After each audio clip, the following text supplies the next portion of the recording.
Dito yung wire, oh. Ayan, oh. Tanaw mo na. Yan ang dalawa.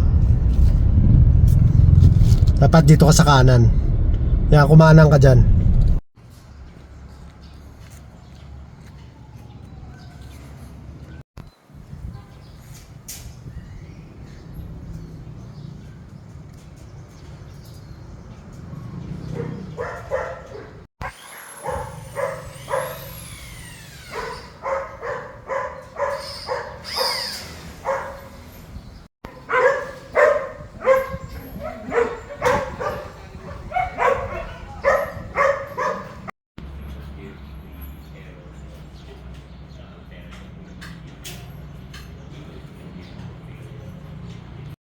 Sa ano, PAOK mo. Una-una sir, paano ba kayo napasok dito sa PAOK?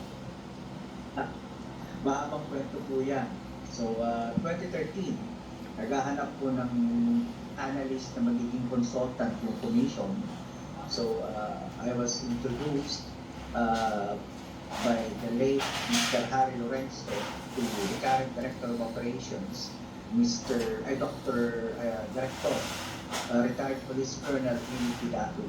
Then we had a meeting, then that one meeting started it all.